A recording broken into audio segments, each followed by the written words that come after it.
Hoje, Jamil Chad faz uma participação especial nesse horário, para nossa grande alegria, para nossa grande honra, até porque o Jamil conseguiu um furo. Ele entrevistou o chanceler, o ministro de Relações Exteriores, Mauro Vieira, e colheu algumas informações importantes a respeito da política externa do novo governo. Jamil, bom dia. O que o ministro contou para você de bom? Salve, Megali, Carla, Sheila, bom dia a todos. Bom Um prazer estar aqui com vocês. O prazer é nosso. Perdão? Não, o prazer é todo nosso.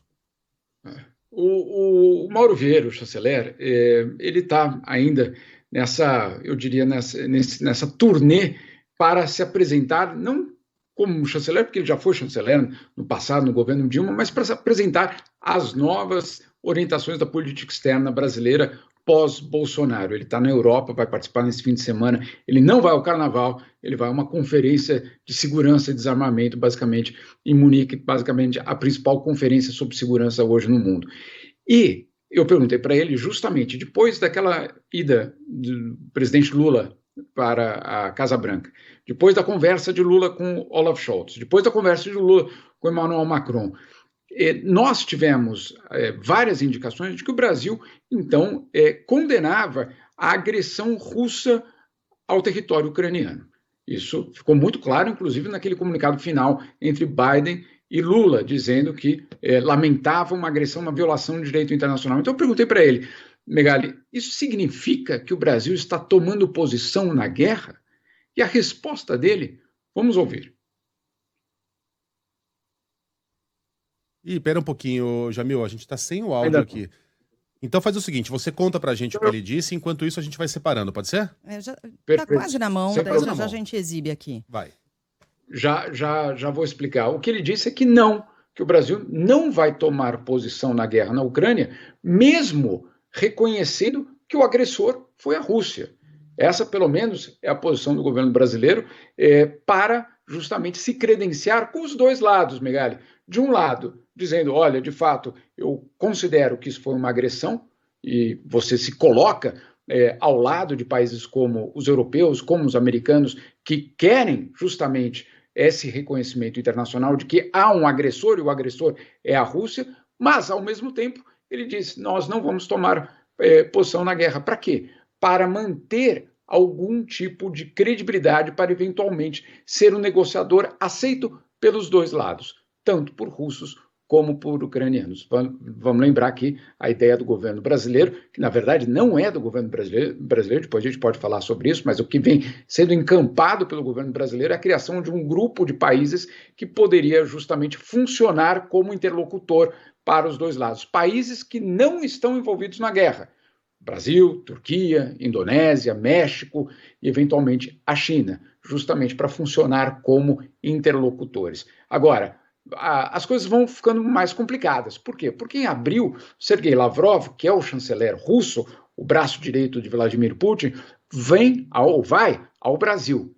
Ele vai visitar justamente o governo Lula, e aí eu perguntei para o Mauro Vieira qual era a mensagem que o governo brasileiro vai passar aos russos. E a mensagem, segundo ele, é exatamente essa, de que sim, o Brasil considera que houve uma agressão ao território ucraniano e que, portanto, isso é uma violação do direito internacional, mas que está disposto a ser um mediador, que está disposto a ser um dos interlocutores para tentar chegar ao final, ou pelo menos um cessar-fogo de uma guerra que na semana que vem completa já 1 ano. Vamos ver o Mauro então, Jamil? Vamos lá. Tá na mão. Não, a declaração de que houve a agressão, houve a invasão, é uma questão de estar de acordo com o direito internacional, que, aliás, é uma orientação da Constituição brasileira. E, então, nós não estamos tomando parte de forma alguma, nós queremos oferecer os nossos bons ofícios, se as partes quiserem, para tentar encontrar uma forma de negociar alguma coisa, um cessar-fogo, o fim da guerra. Nós queremos, junto com outros países, trabalhar para que haja condições de se fazer algum tipo de movimento que leve a um início de negociação e acabar o sofrimento, a destruição e tudo isso. O Jamil, antes da gente passar para o próximo tópico, o Brasil, nesse caso e em outros também, né? Mantém ali um pé em cada canoa, não acho que seja uma decisão equivocada, muito pelo contrário. Tanto o Bolsonaro quanto o Lula foram para esse caminho. Eu só discordo quando o Lula vem dizer, por exemplo, que, aliás, o Bolsonaro também foi nessa linha, que os dois países têm a mesma responsabilidade no que está acontecendo, né? Não é verdade. Um é o agressor e outro é o agredido. Mas você manter a neutralidade me parece uma decisão razoável. Agora, governo após governo, nossos presidentes têm buscado um maior protagonismo do Brasil nas relações exteriores, né? Entrada na OCDE, assento permanente no Conselho de Segurança da ONU com direito a veto. O Brasil, às vezes, é bom a gente tomar cuidado com o que deseja, né? Os nossos desejos podem se realizar. Se tudo isso acontecer, o Brasil já não vai mais poder ficar neutro em questões como essa, né? Quando você tem direito a veto, você tem algumas responsabilidades, entre elas a de se posicionar. Será que é uma boa ideia a gente continuar buscando esse protagonismo internacional? Legal, excelente a tua posição. Em primeiro lugar, houve uma mudança do tom do governo brasileiro nas últimas semanas. Como você citou, o presidente Lula, logo no início, disse: não, a responsabilidade dos dois lados, se um não quer, o outro não briga, aquelas frases que ele disse logo no começo.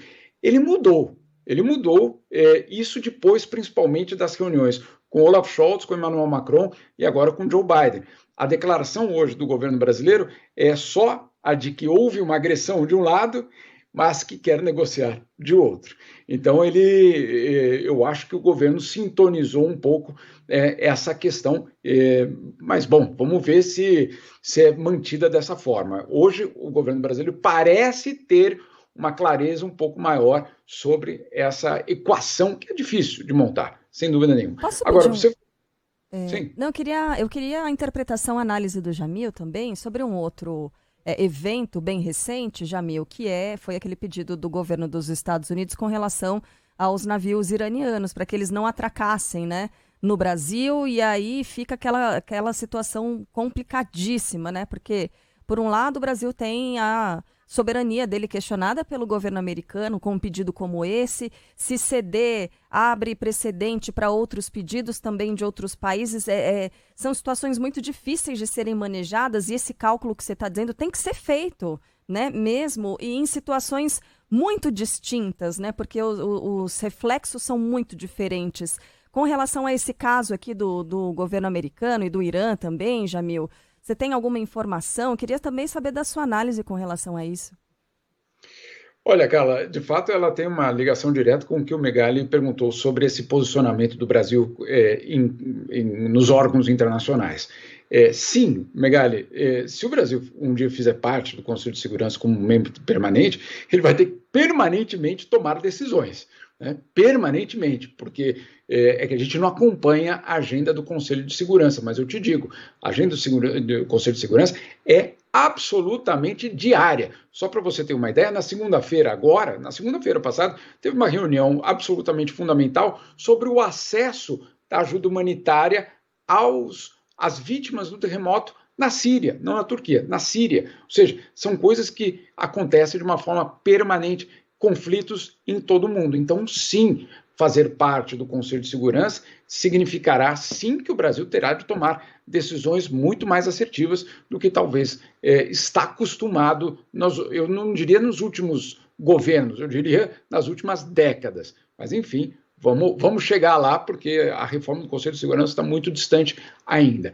Sobre a questão iraniana, Carla, não tem nenhuma dúvida que a decisão foi tomada como uma forma de não criar um atrito justamente no momento em que Lula faria sua primeira visita a Joe Biden.